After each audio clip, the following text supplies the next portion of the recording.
Lorenzen Wright, a talented NBA player known for his dedication to the game and his family, was beloved by many. But on July 19, 2010, his life was tragically cut short. Marks 13 years since anyone last saw Lorenzen Wright alive. The disappearance and death of the Memphis basketball star stunned the world. And tonight, only on News Channel 3, for the first time, the man doing life for Lorenzen's death is talking.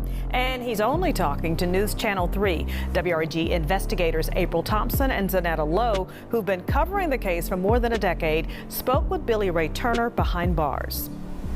Billy Ray Turner reached out to us and says he wants to share his story, and nothing is off limits. That's right, we talked about A father of 6 and a former star player for the Los Angeles Clippers, Cleveland Cavaliers, and Memphis Grizzlies, Lorenzen was more than just an athlete. He was a community figure.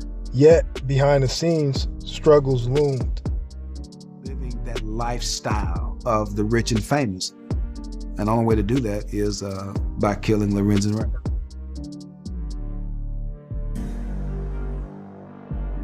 On July 18th, Lorenzen visited his children at the home of his ex-wife, Shira Wright. The following day, a chilling 911 call was made, interrupted by gunfire. Hello? Hello? I have nothing but gunshot. Lorenzen's body was discovered 10 days later in a Memphis field, shot multiple times. New evidence could help solve the mystery of the death of NBA star Lorenzen Wright. Wright was the 7th overall pick in the 1996 NBA draft. He played for his hometown Memphis Grizzlies and inspired thousands of kids. It was a shock when he was murdered in 2010. Police found the body 10 days later, but the case went cold for 7 years. Special correspondent James Brown has a preview of tomorrow night's 48 Hours. At nearly 7 feet tall, Lorenzen Wright was a giant in his hometown. First as a local high school star, then at the University of Memphis, and finally in the NBA with the Memphis Grizzlies. Despite the shocking nature of the crime, it took over 7 years for justice to begin. In December 2017, Shira Wright and Billy Ray Turner was arrested, accused of orchestrating Lorenzen's murder. Billy Ray Turner reached out to us and says he wants to share his story, and nothing is off limits. That's right, we talked about everything from his role in the killing of Lorenzen Wright to his relationship with Wright's ex Shira. Tonight, Turner explains why after all these years, he wants you to hear directly from him. My name is Billy Turner. I'm calling from Turning Center Penitentiary out of Only, Tennessee. I contacted you all because I wanted to tell my side of the story. I wanted to really put out there what really all happened, what really happened, and for the people who was left out of this that could have set me free. I found guilty because emotional, not because of the evidence that they had against me.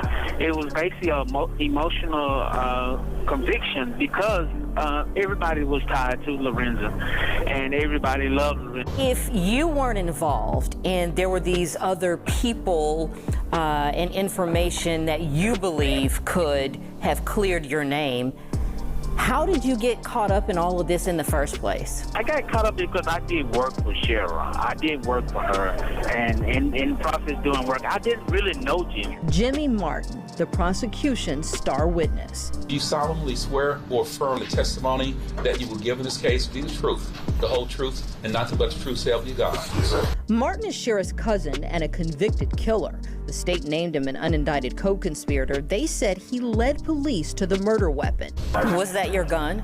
No, that wasn't my gun. If you know that the gun didn't come back to anybody. On the stand in his prison-issued clothing, Martin described the plot to kill Lorenzen and said who pulled the trigger. Did she say whether or not she had a gun?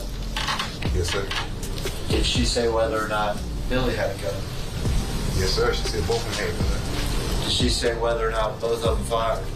She said both of them fired. No, I did not. I never was there. I never was there. Were you in the woods with Shira that night? No, I was nowhere near. Shira was sentenced to 30 years after taking a plea before Turner stood trial, something he too had the chance to do. You told us that they offered you a plea. Why did you go to trial and not take that plea? Because I felt like I didn't do anything. I didn't do anything wrong. I didn't do anything criminal.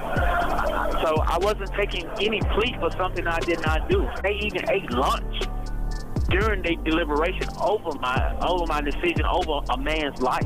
You talked about how quick they came back. That surprised some people. They went out and started deliberating about 1:30. Before 4 o'clock, they were back. At trial, prosecutors alleged a conspiracy fueled by financial motives, including a life insurance payout. In July 2019, Shearer pleaded guilty to facilitation of murder, receiving a 30-year sentence. Turner was sentenced to life in prison. Lorenzen Wright's story is a heartbreaking reminder of the depths of violence and betrayal. As his community mourns, his legacy as a father and friend endures, prompting conversations about domestic violence and justice. But as always, I want to thank you for tuning in and hope to see you in the next one. It's your boy Dizzle. I'm out. Peace.